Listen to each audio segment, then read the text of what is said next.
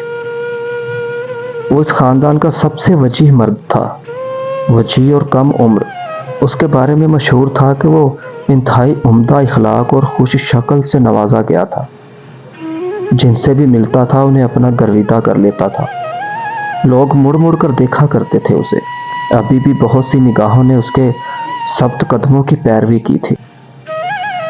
وہ پاس چلا آیا تو ابیہا ہی نے سب سے پہلے مسکرا کر بات کا آغاز کیا۔ وہ یوں ہی بات پہ بات حرم کو مخاطب کیا کرتی تھی۔ کہاں ہو کب سے؟ ہم نے عمدہ قسم کی پرفارمنسز دی اور تم جانے کہاں غائب تھے؟ کیا پھر سے تمہیں کسی خاتون نے اپنے پاس بٹھا لیا تھا؟ اس کے بہت بے باک سے سوال پر وہ ہنس پڑا تھا، پھر بھوری آنکھوں سے اس کی جانب دیکھا۔ ابیہا کے ہر جانب جیسے روشنی سی بکھرنے لگی تھی۔ مجھ پر بہت سی خواتین کی عقابی نظریں تو تھیں، لیکن پھر میں بھی دامن بچا کر نکل آیا وہاں سے۔ اوہ، اب رہنے بھی دو حرم۔ یہاں ہم سب جانتے ہیں کہ تم کتنے کائنڈ اور کیئرنگ ہو۔ تم سے کسی کو بھی ڈھنگ سے برابر جواب دینا نہیں آیا ہوگا، اور اسی لیے اب تم اپنی خفت چھپانے کے لیے ہمارے سامنے یوں ایکٹ کر رہے ہو جیسے ہمیں تو پتہ ہی نہیں چلے گا۔ وہ ایک بار پھر سے ہنس دیا تھا۔ یہ لڑکا بات پہ بات ہنسا کرتا تھا، شاید اسی لیے وہ سب کا پسندیدہ تھا۔ ویسے کیا آپ لوگ ان کو جانتے ہیں؟ ثانیہ نے ابرو کے اشارے سے دور بیٹھی سیاہ جوڑے میں ملبوس ناظرین کی جانب اشارہ کیا تھا، اور سب کی گردنیں ایک ساتھ ناظرین کی طرف گھومی۔ وہ بالوں کو مخروطی انگلیوں سے کان کے پیچھے اڑستی کسی خاتون سے بات کر رہی تھی۔ اتنی دور سے بھی اس کے انداز کی سنجیدگی اور متانت بخوبی محسوس ہوئی تھی، جیسے وہ بہت باوقار اور سمٹی ہوئی رہی ہو۔ نہیں، کون ہے یہ؟ پہلے تو کبھی نہیں تقریبات میں انہیں دیکھا میں نے۔ حرم کے دلچسپ سے تبصرے پر ابیہا نے یکلخت ہی لب بھینچ لیے تھے، شاید اسی لیے کہ وہ کسی کے بارے میں اتنی دلچسپی سے کبھی گویا نہیں ہوا تھا، اور خاص کر کسی لڑکی کے لیے تو کبھی نہیں، اور اس کے لیے تو ہرگز بھی نہیں۔ کتنی کوششیں کی تھی اس نے حرم کو اپنی جانب متوجہ کرنے کے لیے، لیکن مجال تھی کہ وہ کبھی اس کی جانب ویسے دیکھ لیتا جیسے وہ چاہتی تھی۔ وہ اس کے ساتھ روکھا کبھی نہیں رہا تھا، کسی کے ساتھ بھی نہیں رہا کرتا تھا، بس وہ بے نیاز تھا۔ شاید اسے اپنے وجود کی تمام تر رعنائیوں کا علم تھا۔ اسے اس لمحے نازنین سے حد درجہ حسد محسوس ہوا تھا۔ یہ جاوید ماموں کی بیٹی ہیں حرم بھائی، آپ تو عرصے سے لندن میں مقیم رہے اور اس سے پہلے تو آپ ہمارے ساتھ رہتے ہی نہیں تھے، اس لیے آپ نہیں جانتے انہیں، اور نہ وہ یہاں آتی جاتی ہیں، ثانیہ نے کہہ کر ساتھ رکھی کرسی پر بیٹھتے ہوئے اپنے پیر ہیلز سے آزاد کیے تھے۔ درد کرتے ہوئے پیروں کو کچھ آرام ملا۔ کیوں؟ یہاں کیوں نہیں آتی؟ اس نے چونک کر اپنی بھوری نگاہیں اس سراپے سے ثانیہ کی جانب پھیری تھی۔ ثانیہ نے لا علمی سے کندھے اچکائے تو نینا بول پڑی،